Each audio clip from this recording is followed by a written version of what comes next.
This is going to be interesting because I'll be talking about my addiction. So it's not promoting or asking you to do any form of substances or any form of abuse. Drugs, alcohol, smoking, gambling, all of this is not what I want you guys to do, but more on my own journey and how I got out of it in the span of like 5 years. So let's dive right into it.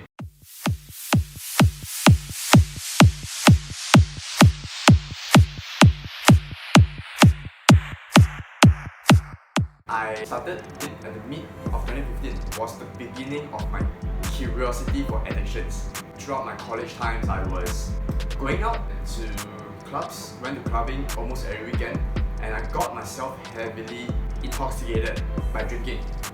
Every time I'm going out there, I will be, either very drunk or start puking and nasty stuff, okay? And while that was happening throughout the years of 2015, I picked up smoking cigarettes, because I do believe that they complement each other, just like how coffee and smoking comes together, and even beer and smoking tobacco. That's how I started my addictions. Eventually, I started hanging out with a lot of smokers because I myself started to become a smoker in a way. So that's why the people around me that I surround myself with was people who do the same thing, and that is why I started hanging out with them more often.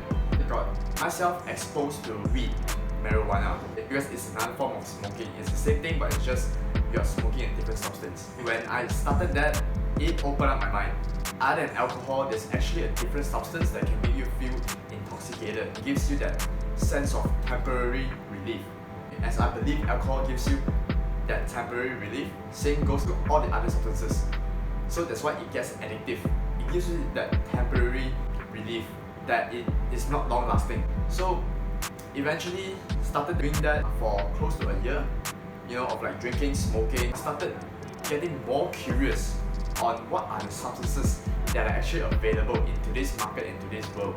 And that's when I got exposed to all the other party drugs. Common ones are like Molly, acid. These two are the party substances that people normally take, and I got into it. I had another mind-opening experience that, oh my god, I can actually get out of my reality this far. And that's when I started doing it occasionally. Until today, I still think of them, but it's just that I wouldn't want to do it anymore at the moment.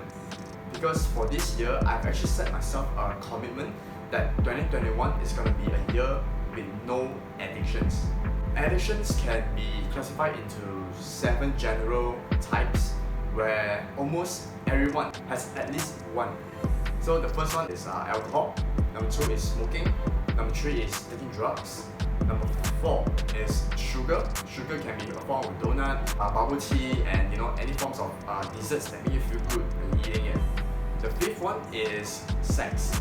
And I think sex is the most natural addiction anyone can have. Within relationships, I think that would be a great alternative for you to get out of it so that you can live a healthier life. 6, I would say I consider caffeine as an addiction.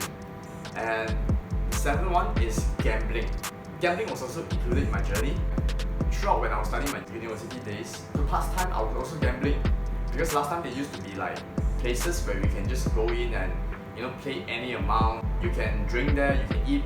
Basically just entertain yourself at that places. The most craziest experience of mine is that one time I spent there was like 8 hours. I was sitting there for the whole evening after my class, and those experiences were just unforgettable because I never thought I would stay in some place that is so dirty, in a way negative, but I was there for the whole day because I was there gambling, smoking, getting high before that. Experiences like that taught me I'm actually heading not a pretty good direction. And when I reflect back in those times, the feelings were bad, I would say. I was in a way always depending on substances whenever I feel uncomfortable. For example, like lonely, when I'm bored, even though when I'm full, after eating a big meal, I feel damn full and it doesn't feel that good, I'll go for a smoke. Those are the times where I feel I was avoiding my emotions.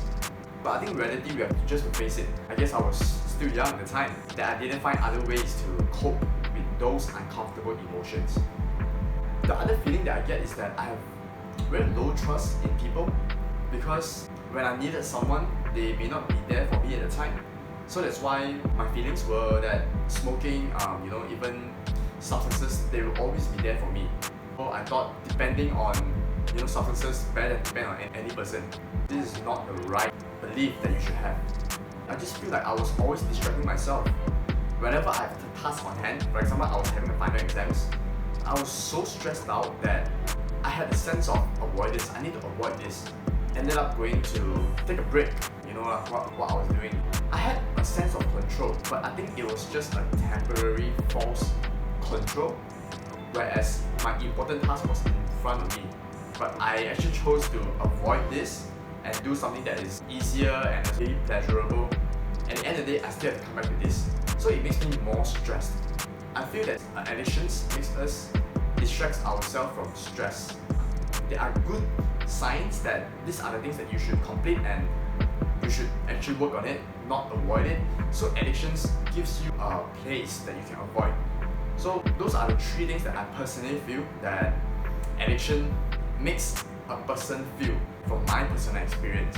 I have changed my life, and this whole 2021 I am just going to dive into improving myself and also staying away from addictions. These are the few of my recommendations that if today you are looking to quit whatever you feel that is draining you. Basically, addictions drain you. I'll take back the word. The word quitting is too harsh. Why not just say put on hold or take a break for maybe a month or 2 or 3, and you see how it goes later on, and you try again and you decide whether do you want to go for another period of time where you take a break on addictions. But for me, I'm taking 2021 off.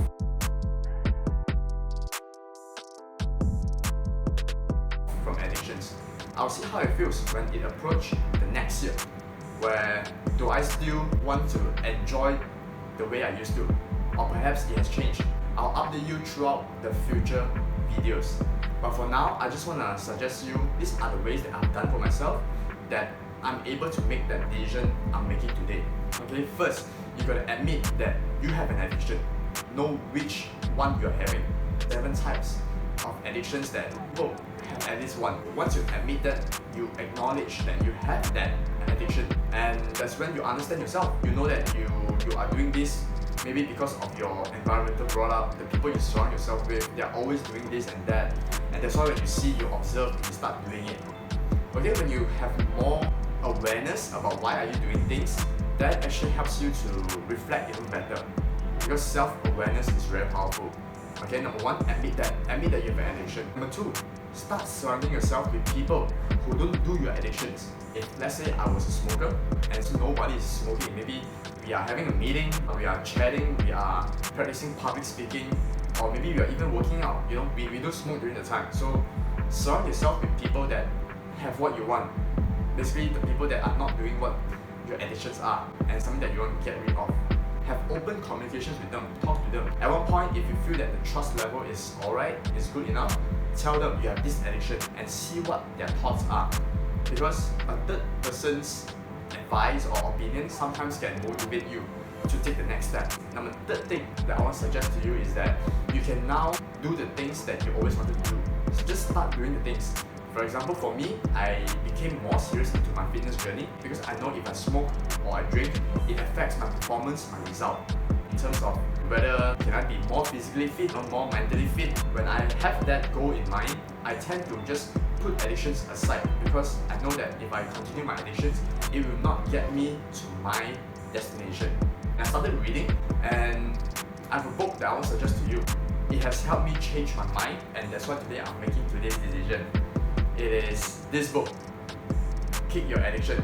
Check it out, because I read this, the quickest book of my life.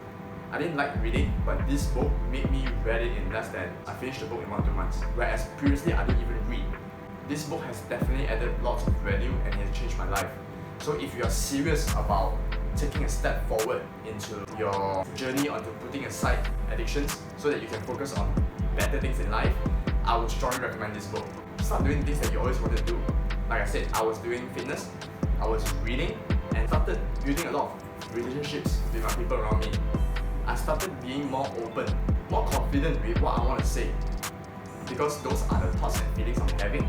And if you like it or not, that's up to you. Just do things that you would feel great doing, even though the process is tough, is shit, is boring. But if it makes you feel good down the road, then yeah, just do it, because those are the things that will give you fulfillment, that will make you fulfilled for a long term, not temporary. Addiction is all about feeling temporary pleasure, but doing all the hard things, all the boring things, or all the not urgent but important things, it will give you a true fulfillment. And that's when you can put addictions behind. So these are the 3 things that I can just simply suggest to you to change your life for the better. Because I believe when you put aside something that is not so good, you're actually keeping your arms wide open for things that are better to come into your life. So I hope this gave you some perspectives, because everything that I shared here was through my own experiences and things that I've learned from the book, and even my own awareness. These are the things that changed me, and I hope it is able to help you in a certain way. Okay, so I'll see you in the next video. Peace out.